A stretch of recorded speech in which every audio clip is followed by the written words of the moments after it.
Gracias por estar con nosotros aquí en Hola Honduras, 2 horas de informaciones, entrevistas, opiniones, así que usted estará bien informado este lunes. Este lunes, pues, por lo menos no hay lluvia en este momento, pero se esperan más lluvias durante toda esta semana, así que estar muy precavido todas las personas. Un lunes también bastante intenso. Sabemos que está la resolución ya, la decisión que va a tomar el juez Kevin Castel en torno al expresidente Juan Orlando Hernández, quien fue declarado culpable por un jurado en Nueva York. Hoy tendremos a su esposa, la ex primera dama, la abogada Ana García de Hernández, con quien vamos a conversar diferentes aspectos, aclarar varios puntos. Ahorita estuvimos conversando y ella me dice, no es así. Ella nos va a explicar realmente esta intensa cantidad de cartas que se le enviaron al juez Kevin Castel previo a esta decisión. Pues, que justamente coincide con el 26 de junio, que es el Día Internacional de la Lucha contra el Narcotráfico en el mundo. Pero usted puede estar debidamente conectado a través de todas nuestras plataformas. Estamos en vivo en estos momentos a través de los canales de BTV y por supuesto a través de www.btv.com.hn, a través de YouTube y de Facebook.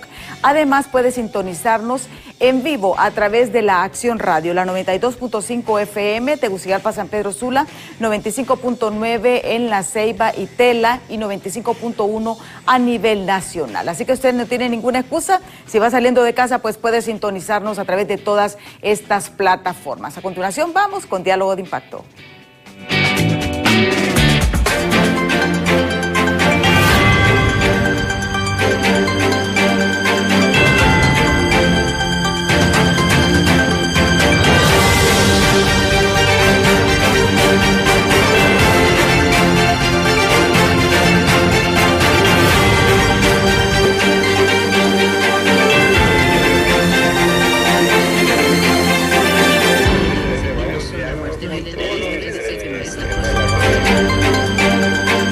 Mucha expectativa este lunes, justamente esta semana, porque este miércoles 26 de junio, el juez Kevin Castel va a tomar una decisión en torno a la culpabilidad que declaró este jurado en contra del expresidente Juan Orlando Hernández.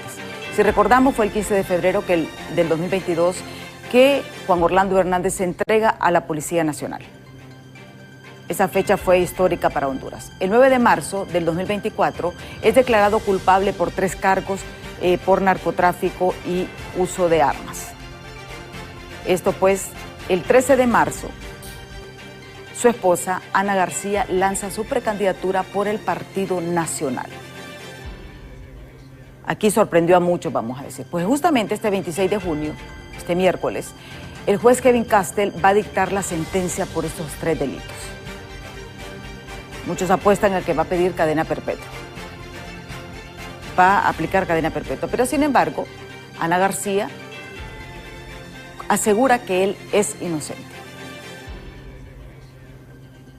¿Por qué Juan Orlando Hernández ahora pide 40 años de cárcel? Ella nos dice que no es así. Pero lo vamos a ver justamente, ya está aquí en estudio, a quien le agradezco que haya aceptado nuestra invitación para conversar sobre este tema. No es fácil. No es fácil, es un momento duro para ella y toda su familia. Pero veamos esta nota de nuestros compañeros de los noticieros Impacto en torno a esta decisión de la petición de 40 años de cárcel. Veamos. Tras darse a conocer que la defensa del exmandatario Juan Orlando Hernández ha solicitado a la Corte Federal de Nueva York que se le impute a una pena de 40 años previo al anuncio de la sentencia el miércoles 26 del mes presente, analistas aseguran que esa decisión es contradictoria, ya que desde un comienzo se justificaba el estado de inocencia de Hernández. Pues en todo momento, tanto él como su defensa se declararon inocentes, y el hecho de pedir en este caso al juez Kevin Castel que solamente se le aplique una sentencia de 40 años, realmente esto no es aceptar uno su propia culpabilidad, porque si fuese yo pediría pues una exención total de la pena, no que me impongan una pena parcial. Eso pues es lo que considero yo que llama mucho la atención.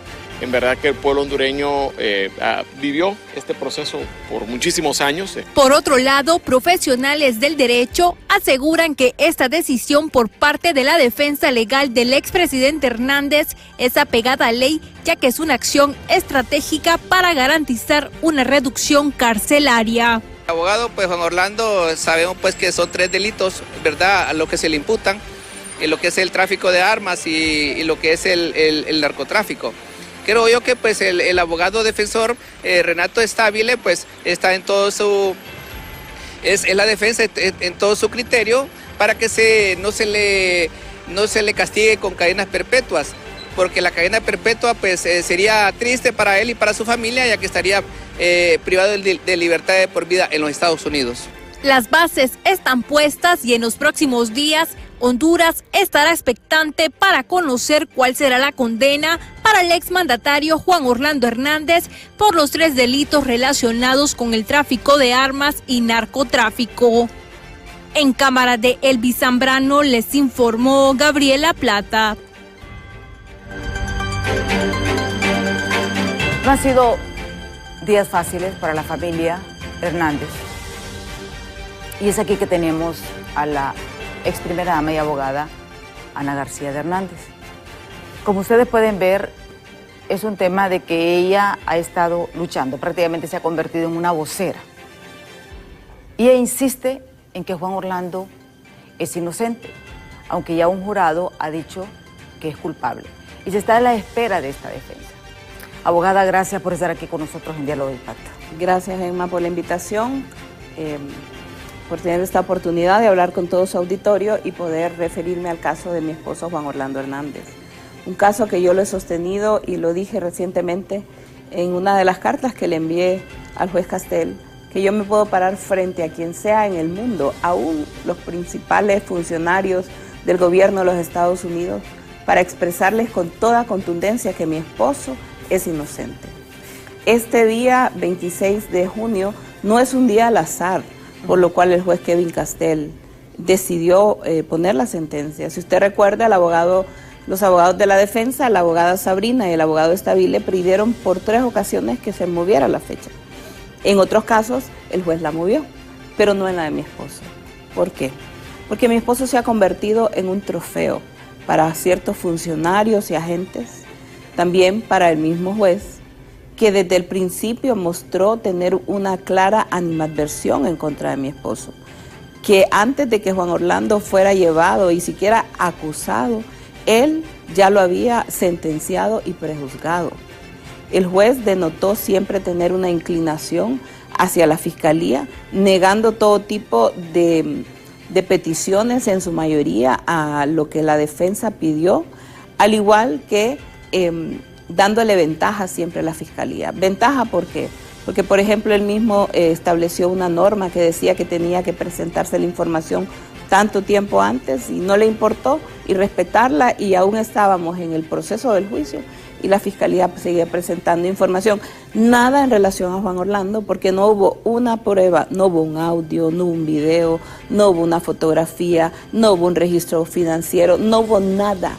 Y es ahí donde uno dice, en el país que tiene la mayor inteligencia del mundo, bueno, si ellos quisieran vigilarla por esa iPad, la pueden vigilar, ¿verdad? Si a mí me pueden estar vigilando aquí por mi teléfono y todo, viendo mi cámara, escuchando mis audios, y probablemente no me extrañaría que esa sea la situación de cada uno de nosotros. Entonces, ¿cómo es que en el país que lo tiene todo y lo posee todo y puede hacerlo todo, no presentaron nada más que el testimonio de los mismos narcotraficantes confesos, hombres violentos, sanguinarios, acostumbrados a mentir? Entonces es ahí donde uno dice, este es un juicio injusto, este fue un linchamiento, este fue un tema político en contra de mi esposo. ¿Pero por quién? ¿Por quién? Mire, son varios factores, Emma, y qué bueno poder hablar, pero antes que se me olvide, si usted me lo permite, quiero aclarar el tema de los 40 años.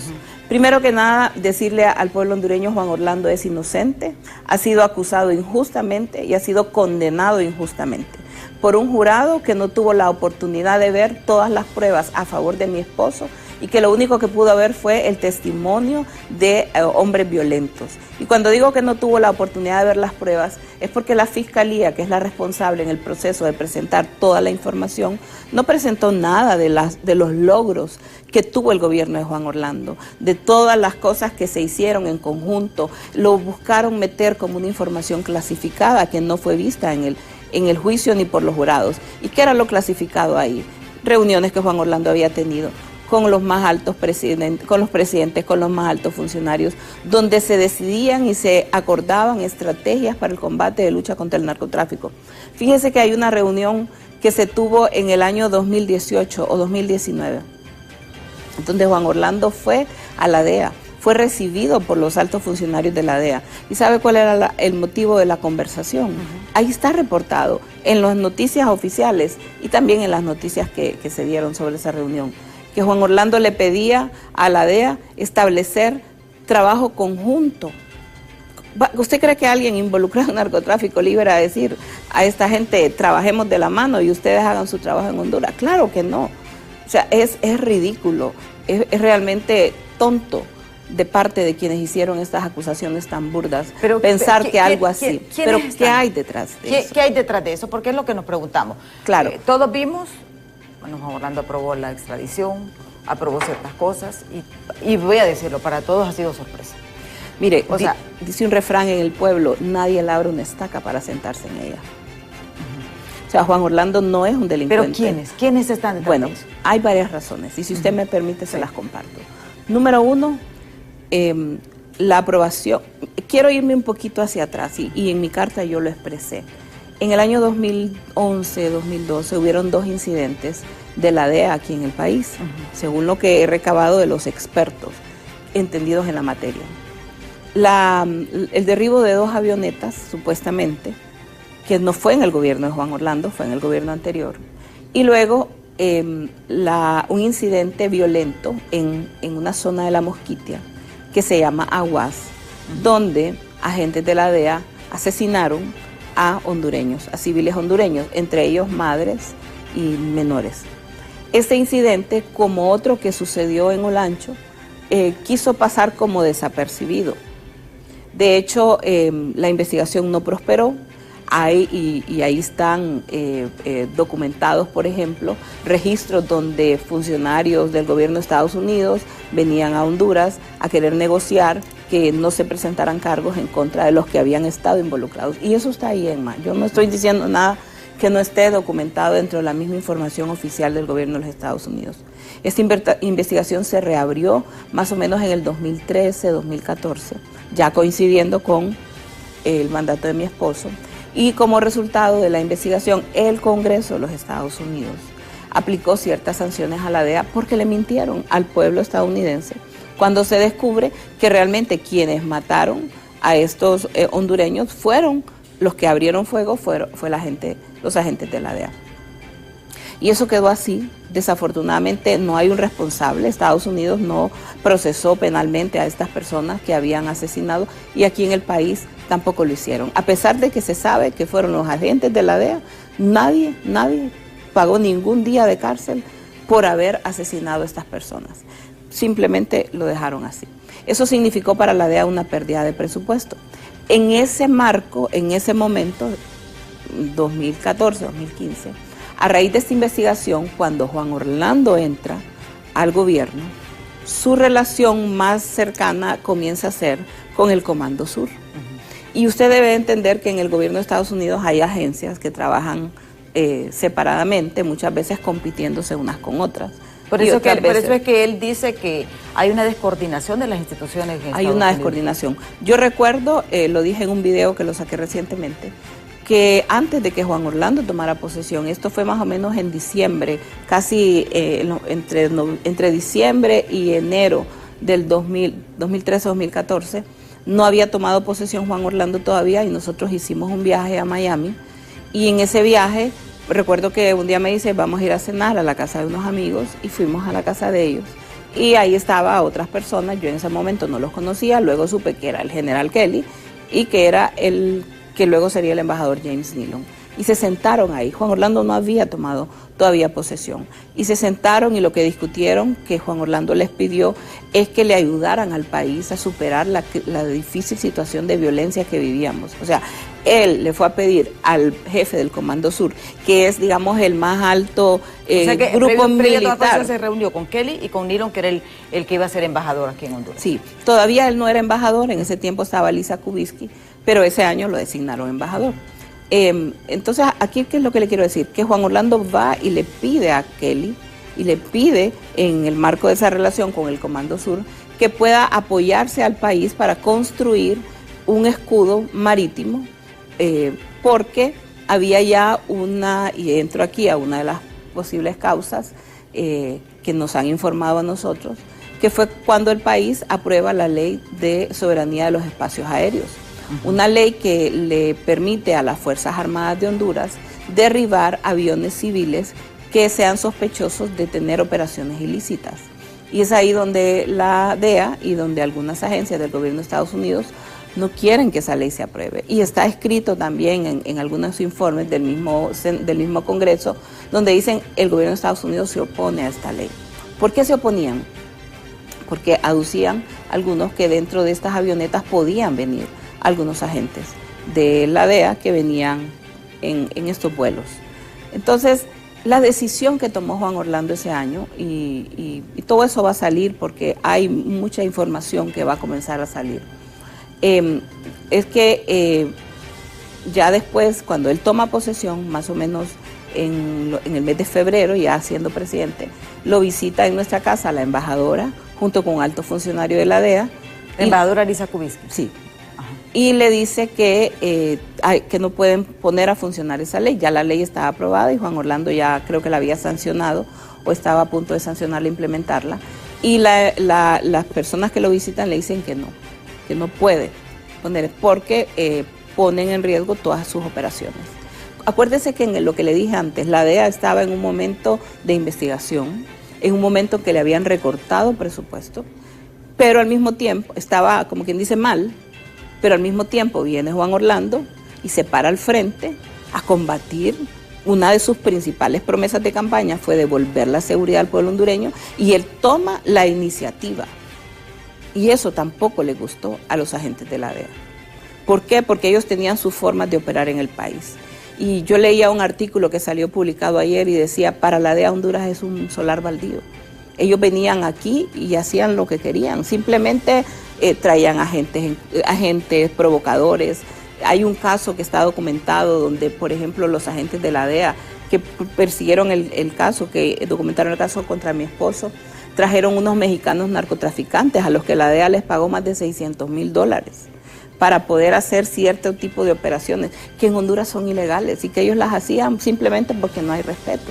No hay respeto porque si usted permite que testigos como el Cachiro, como Ardón, que han matado entre ellos dos a más de 150, 170, casi 200 hondureños, en Estados Unidos no permitirían que un asesino de norteamericanos viniera a servir de testigo en un juicio cuando no hay nada más. Entonces, ¿usted cree que fue una venganza de la DEA? Número uno, yo creo que hay una molestia porque perdieron protagonismo. Al tener Juan Orlando el liderazgo, no estuvieron de acuerdo en las decisiones que se tomaron. Y número dos, al aprobarse esa ley, ellos no estaban contentos. Porque vuelvo a la reunión que le digo que se detuvo en mi casa, donde llegaron estos altos funcionarios y uno de ellos, de la DEA, salió molestísimo con Juan Orlando y le dijo que esa ley no podía prosperar. Y Juan Orlando, que es un hombre de carácter, le dijo que esa ley era para proteger al país y que se iba a poner en funcionamiento. Y todavía después lo volvieron. ¿No tiene temor usted?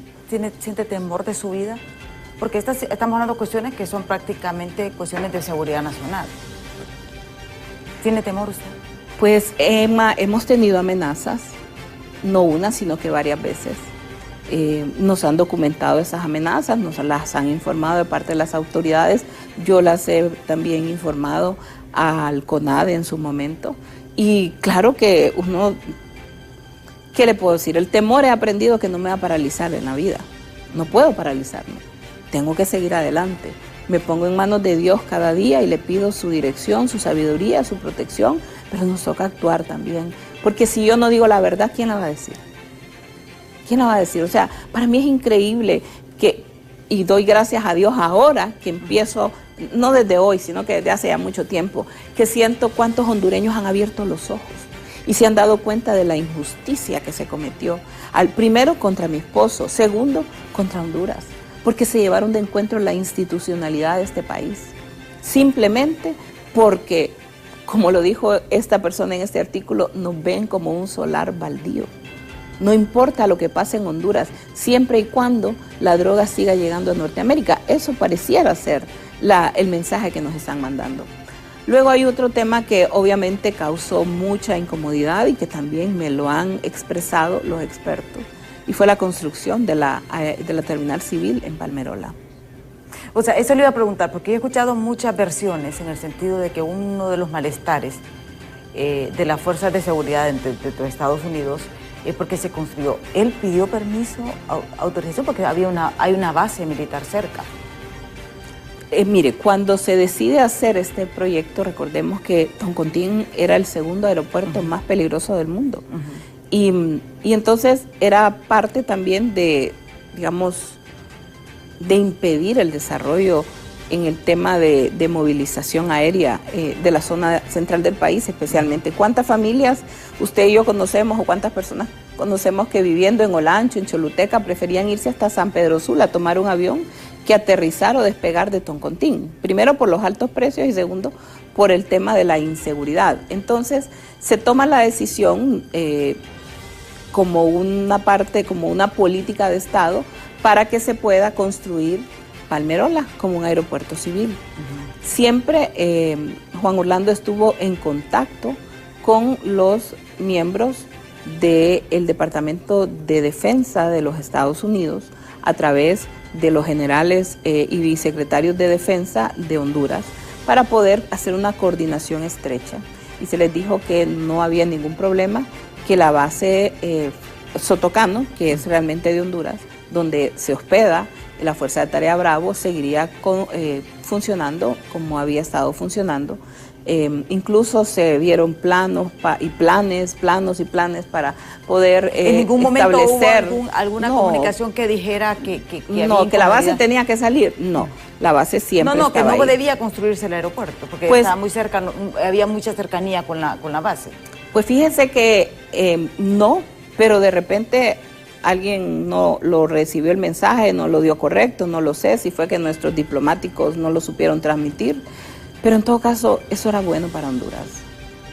Es bueno para Honduras tener un aeropuerto, es bueno para Honduras promover su propio desarrollo, y en ningún momento se le dijo al gobierno de los Estados Unidos, más bien se les entregaron y hubo procesos de negociación donde incluso Juan Orlando les dijo a los funcionarios de su gobierno, hablen de la posibilidad incluso de que se firme un tratado que sea ratificado por el Congreso para que no haya ninguna situación, ningún problema, porque hasta este momento no hay un tratado. O sea, en cualquier momento viene alguien y dice ya no, y no hay nada que afiance la estadía. Entonces es parte de pasarlo a través del Congreso, le daba más sustento. Y bueno, nunca hubo una oposición de parte de mi esposo. Juan Orlando siempre ha estado y estuvo dispuesto a trabajar en conjunto con el gobierno de Estados Unidos. La primera acción antes de ser presidente es buscar la ayuda del principal funcionario militar para la región de las Américas para ayudarle a construir un escudo marítimo que le permitiera al país tener las capacidades de controlar uno de los mayores problemas, que era el tráfico de drogas. En ese primer año de gobierno, en el 2014, comienza a haber un descenso significativo del tránsito de drogas por el país, porque las avionetas dejaron de pasar, y luego de la violencia, porque estaba íntimamente relacionado el tránsito de drogas con el tema de violencia en el país. Entonces ahí le doy 3 razones más o menos. Hay quienes me han dicho también, y esta ya es otra especulación, que el hecho de que en algún momento se aprobaran las sedes fue una preocupación del gobierno de Estados Unidos, porque pensaron que al estar Palmerola dentro de una región que podía constituirse una zona especial de desarrollo, podrían venir el gobierno de China y comenzar a comprar las zonas aledañas y hacerse parte de esto. Luego, Una quinta razón, o cuarta o quinta razón, es el tema de la negociación política. Cuando Juan Orlando todavía era presidente en el año 2021, de acuerdo a lo que dijo Gilberto Ríos, el Grillo. Sí, dijo que a Juan Orlando lo habían negociado, que había sido parte de una negociación entre la embajada y entre el Partido Libre en aquel momento, para que iban a respaldar el triunfo de Libre a cambio de que no tuvieran relaciones con China, y que también lo que pedían era que se llevaran a Juan Orlando, que lo sacaran del país. Y él sale diciendo en un programa de otro medio de comunicación, y se lo llevaron. Y luego recientemente, después de la condena, volvió a salir él y otros funcionarios diciendo Juan Orlando ya estaba condenado, ya estaba juzgado desde que se subió al avión. Esto era un tema político. Entonces, es político, claro, ahí se conjugaron una serie de intereses que vinieron a crear una situación en contra de mi esposo, y a esto agrego como otra razón la venganza de los mismos narcotraficantes. Imagínense que todos ellos van, se entregan algunos, otros huyen del país, otros son capturados y son extraditados por una ley que el mismo Juan Orlando aprobó. ¿Contra quién estaban enojados? ¿Contra los gobiernos anteriores que no habían hecho nada? Estaban molestos contra Juan Orlando, quien no les permitió seguir con sus imperios de maldad y de terror. Desarticuló a la mayoría, no él personalmente, todos los equipos de trabajo, pero su gobierno desarticuló a los principales carteles de la droga. Aquí veo un punto también. Yo recuerdo, ustedes estuvieron en el poder bastante tiempo y tuvieron mucha gente. Y ahora yo no los veo, abogada. Hubo mucha gente que los traicionó a ustedes. Y luego esta pregunta porque yo recuerdo que no permitían que uno se acercara, ni uno como periodista ni nadie. O sea, hacían un cerco. Era difícil accesar, pero yo ahora usted la veo, porque estamos siguiéndola como noticia. Yo no veo toda esa gente. ¿Qué pasó con toda esa gente que Juan Orlando hizo, que Juan Orlando formó? Es una buena pregunta. Y le digo esto porque yo conocí a Juan Orlando Hernández en el Congreso Nacional. Sí. Y él formó líderes, reclutó gente, hizo unos cambios a la estructura del Partido Nacional. Pero yo ahora miro que todos se sacuden. ¿Qué tanta gente le ha traicionado? Los han traicionado ustedes. Mire, alguien me dijo un día, y yo lo veo de esta manera, usted tiene la dicha de saber quiénes son sus amigos, porque usted conoce quiénes son sus amigos en las malas, más que en las buenas. Pero eso además no es algo que me detenga o que me afecte, no. Yo he aprendido que en la vida uno se tiene que tomar primero que nada de Dios. La palabra de Dios dice, maldito el hombre que confía en el hombre. Bendito el hombre que confía en el Señor. Y ahí es donde está nuestra fe. Pero quiero decirle que aunque algunas personas, que tal vez usted dijera, estuvieron cerca, no están, donde están, se fueron, lo que sí puedo decirle es que hay una base en el Partido Nacional que me ha demostrado y le ha demostrado a Juan Orlando un enorme cariño. O sea que la que ha sido fiel ha sido la base del Partido Nacional, no los dirigentes del Partido Nacional. Sí, la base del Partido Nacional nos ha demostrado, y ese es el cariño que hoy día nosotros recibimos cuando en mi campaña política yo salgo por el país y recibo una enorme cantidad de cariño,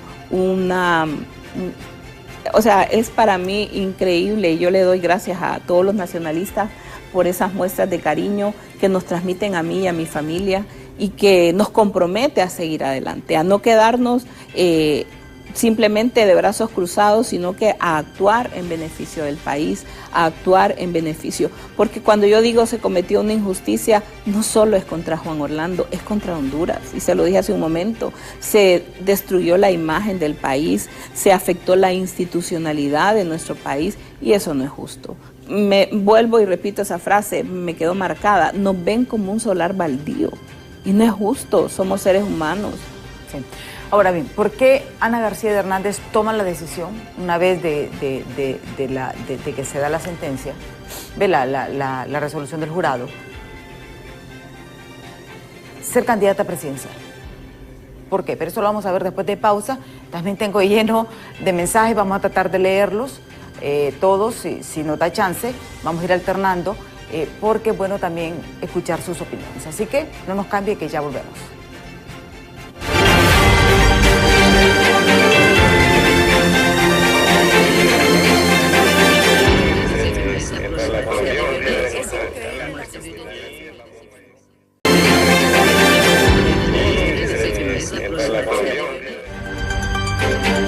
Continuamos esta entrevista con la abogada Ana García de Hernández.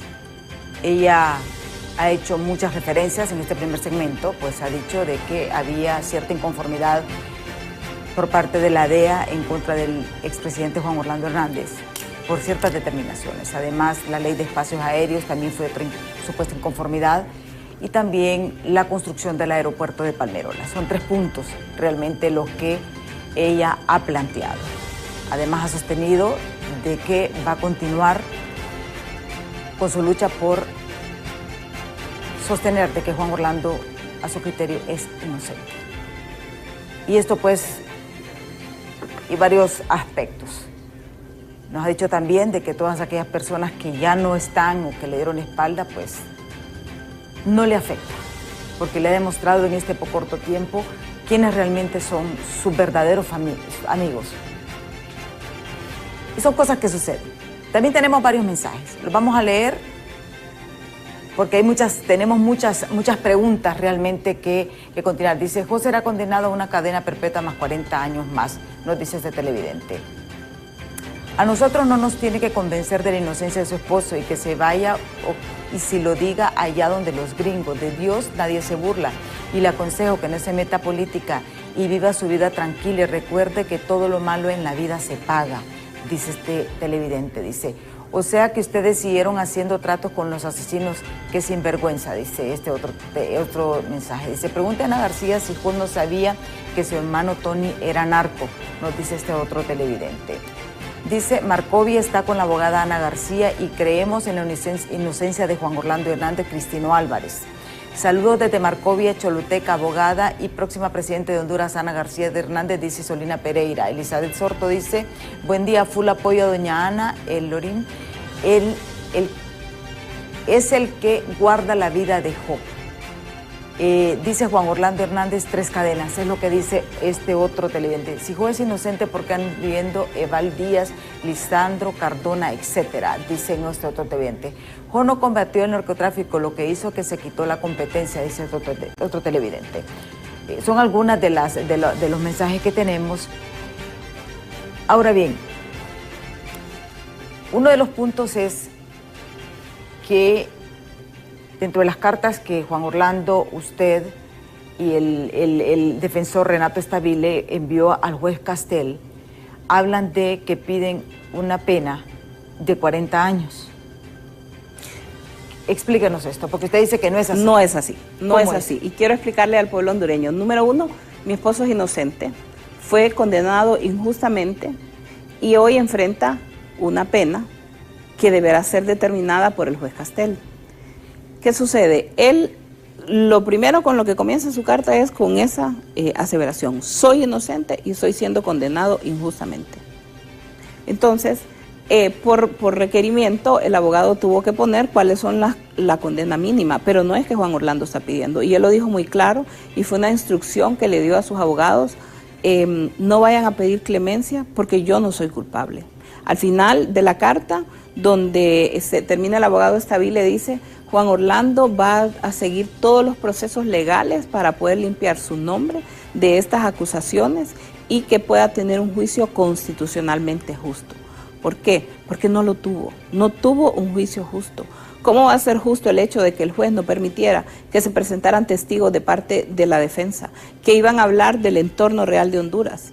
Emma, ¿cómo va a ser justo si dice la Constitución misma de los Estados Unidos que los fiscales tienen la obligación de presentar información exculpatoria y no la presentaron?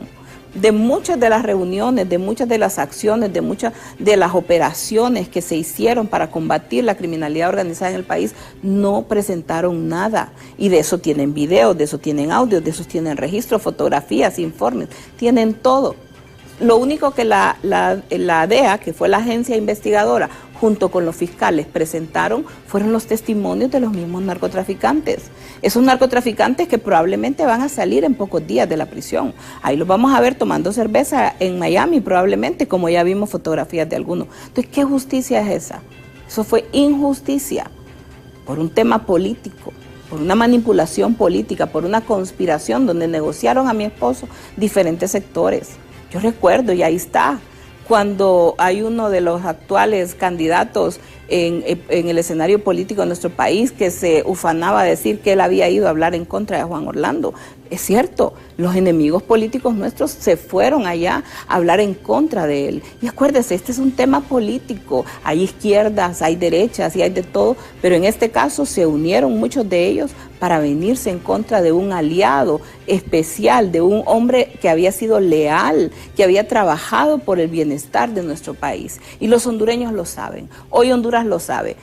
4 o 5 mensajes que mandaron los grupos mismos que tienen los mismos, ¿cómo se llama?, call centers que manejan los grupos con diferentes intereses. No refleja la voluntad del pueblo hondureño. Yo he escuchado de cientos y cientos y cientos de hombres y mujeres que me dicen qué injusticia la que hicieron contra Juan Orlando. He visto y han llorado conmigo, Emma, personas en todo el país, hombres, mujeres, adultos mayores, niños, Le voy a hacer jóvenes, una pregunta, abogada. y me han abrazado con amor y me han dicho qué injusto lo que Estados Unidos... Usted ha llorado, abogada, porque yo la miro en la televisión. Yo solamente miro lo que mira en la televisión. Y usted mira a una mujer de temple como un roble. Y voy a decirlo. Claro que sí, llorado. Emma. Todos los días. No hay un día. Son 34 años casada con Juan Orlando. Claro que sí. El dolor es de todos los días. Pero eso no me va a detener, porque yo voy a seguir junto con mi familia luchando hasta las últimas instancias. Y yo le digo al pueblo hondureño, mi esposo es inocente y él va a volver a esta nación y va a volver a estar con nuestra familia. Vamos a limpiar nuestro nombre de todas las mentiras que han dicho estos narcotraficantes. Veo que anda el anillo de compromiso. De matrimonio, sí. ¿Qué le dijo Juan Orlando cuando se le entregó? Yo le dije, baby, te van a llevar, dame tu anillo, yo lo voy a tener. Él me lo dijo, yo te lo entrego, me dijo, porque si no, allá se lo hubieran perdido ya. Yo lo voy a andar conmigo y cuando volvamos a encontrarnos, yo te lo voy a entregar. Y desde entonces lo tengo conmigo. A mi hija le dio, a Daniela le dio su cadena, a Isabela le dio su cruz y a mi hijo Juan Orlando le dio su reloj. Le dio a los todos, sí. Entonces, también, y bueno, nuestra familia es una familia unida, una familia que ha sufrido. No es algo que le deseo a nadie, ni a mi peor enemigo. ¿Guarda este resentimiento, abogada? No, Emma. Le he pedido a Dios poder perdonar, porque si no pasaría en una tormenta de amargura y eso es peor. Dios hará justicia, de eso estoy segura. Que los enemigos que hoy se ríen de mí, Dios hará justicia. Este miércoles es ya la sentencia que va a dar el juez Castel. Todo apunta a una cadena perpetua. ¿Ustedes están preparados psicológicamente para esto? Sí, lo hemos hablado con Juan Orlando, pero yo no lo veo así.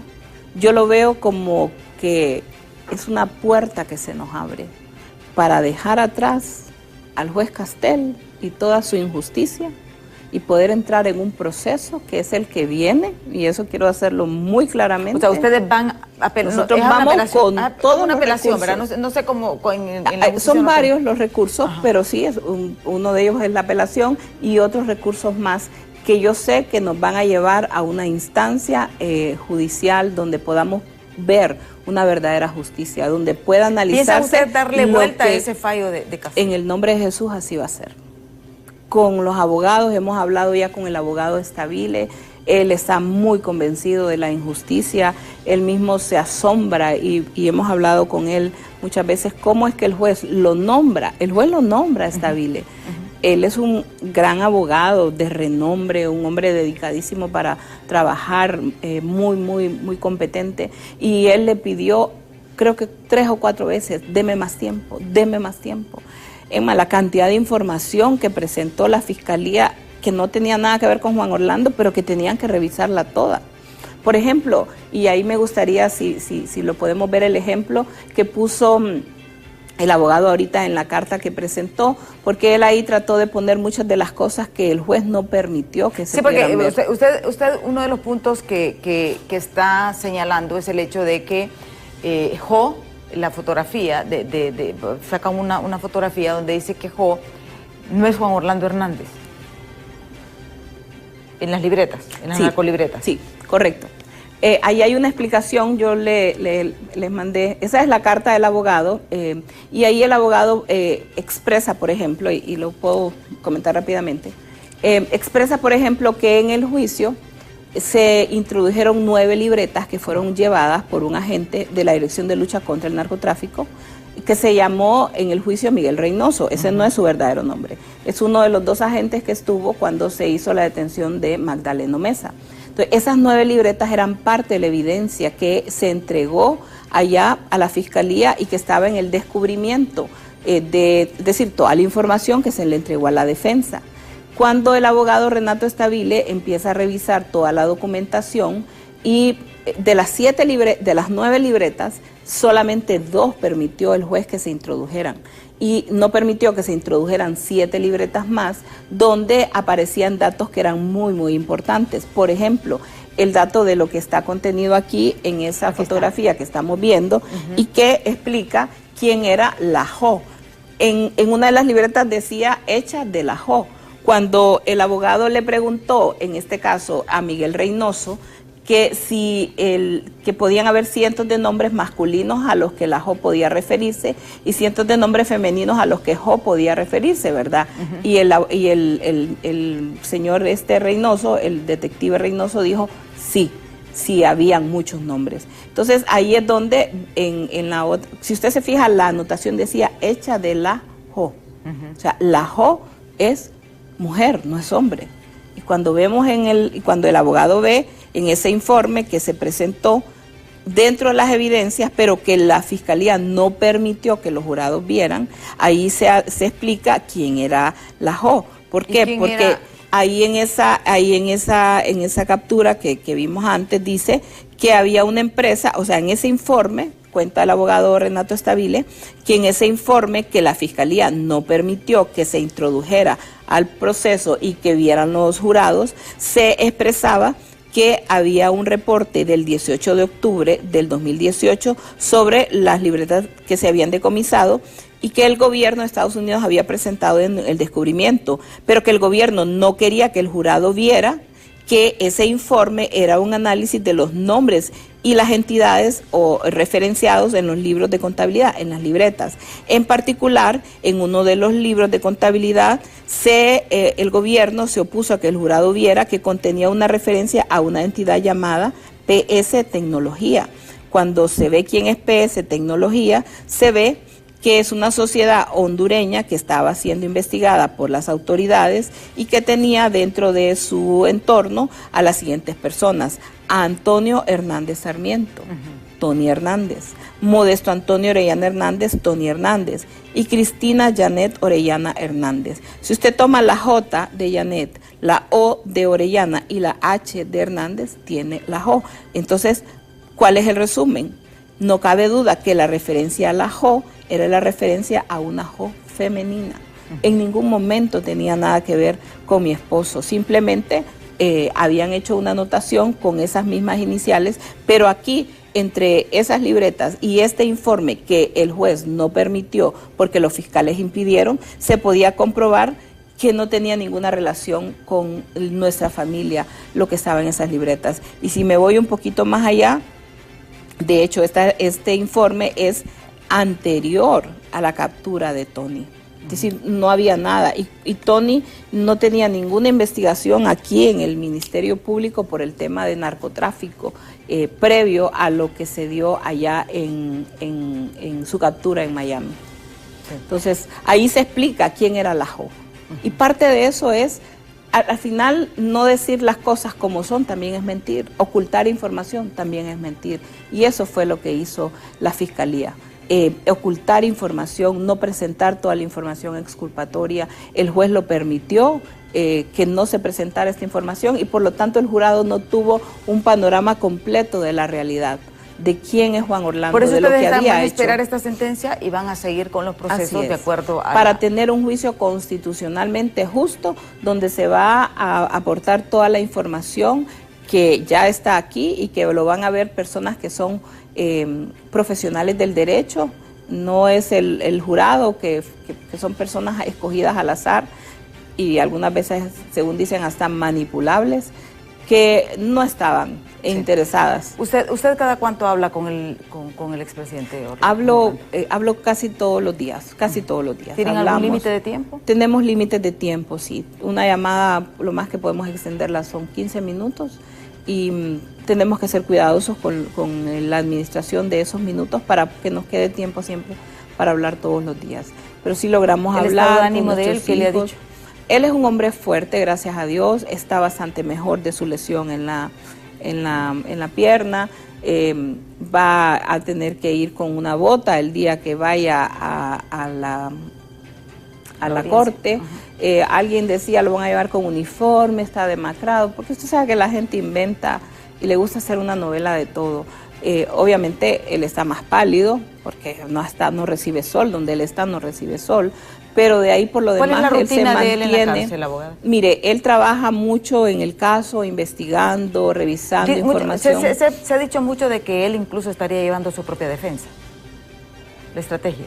Él es un abogado y por supuesto él conoce muy bien, primero, el tema de las leyes más que todo de Honduras, y luego sus propias acciones y todo lo que él hizo para demostrar más bien todo lo contrario de lo que la Fiscalía quiso demostrar.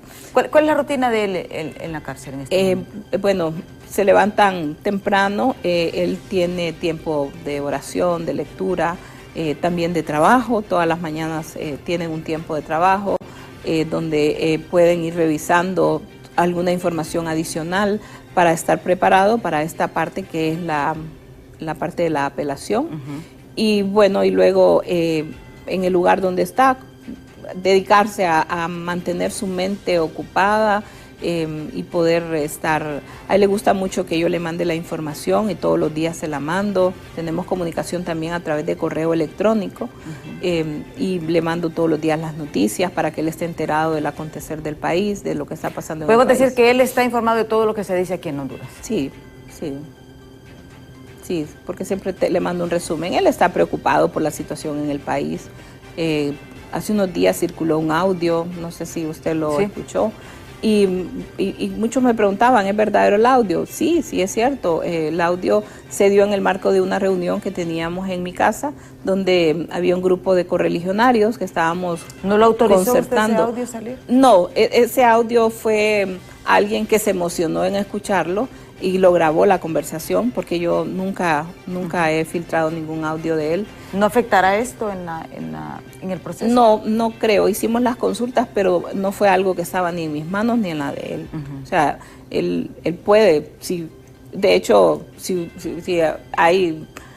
él puede hablar con quien quiera, él puede llamar a quien quiera. No hay limitación para que él pueda marcar un número de teléfono y llamar a alguien. Pero obviamente nosotros prudentemente nunca hemos estado exponiéndonos o exponiéndolo a él en ese sentido. Pero al final lo que le quiero decir es con el tema de esa filtración, él expresaba ahí su preocupación por lo que está sucediendo en el país, por cómo después de tanto esfuerzo que se hizo para lograr recuperar la economía de Honduras, para estabilizar el país en el tema de seguridad, para tener resultados en la generación de empleo, en el alto costo de la vida, tantas cosas que se iban haciendo, que nos llevaban por un buen camino. Hoy lo vemos con mucha tristeza, como todo eso ha vuelto hacia atrás, como la delincuencia hoy en el país nuevamente es un serio problema. Muchas personas, abogadas, sostienen de que, como dicen, la maldición del expresidente fue la reelección. ¿Usted cree que fue así? Esa es otra de las causas que a mí me han dicho dentro de los análisis que revisamos, que Probablemente no fue del agrado la reelección de algunas personas y de algunas instancias, y de ahí comenzó. Pero Estados Unidos los apoyó en ese momento. Sí, y fíjese que yo quiero aprovechar porque siempre dicen, parte del discurso de este gobierno y de algunos detractores de mi esposo que han figurado y que de hecho que han hecho renombre hablando mal de Juan Orlando, dicen la dictadura, pero si ellos participaron en la elección. O sea, si en esa elección hubiera ganado Nasrallah hubiera dicho que esa elección estaba amañada. Claro que no. O sea, eso es que de la gente que no tiene palabras. Si usted va a participar en una contienda, se somete a ganar o a perder. Juan Orlando ganó, se abrieron las urnas, se contaron los votos con toda la transparencia, pero ellos toda la vida tuvieron ese discurso y lo hablábamos con un experto electoral. ¿Por qué nunca llevaron las actas en aquel tiempo al Tribunal Supremo Electoral? No es porque no las tenían pero ellos contaron y se dieron cuenta que no tenían los votos, o sea, que en las actas reflejaba que Juan Orlando había ganado y decidieron afianzarse a una lucha, porque al final ese era el tema, la desestabilización del país.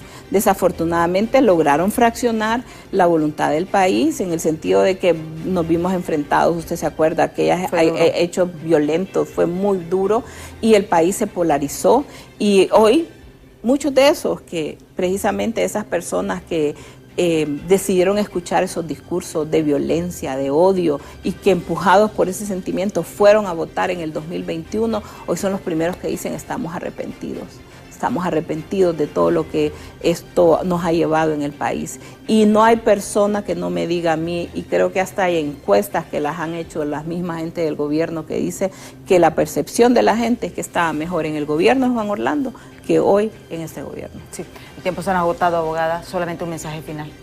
Bueno, agradecerle a todos los hondureños por sus oraciones, porque sé que nos tienen en su corazón, reiterarles que Juan Orlando es inocente, que nuestra familia está fuerte en el sentido de que estamos tomados de la mano de Dios y le pedimos cada día su protección y su sabiduría.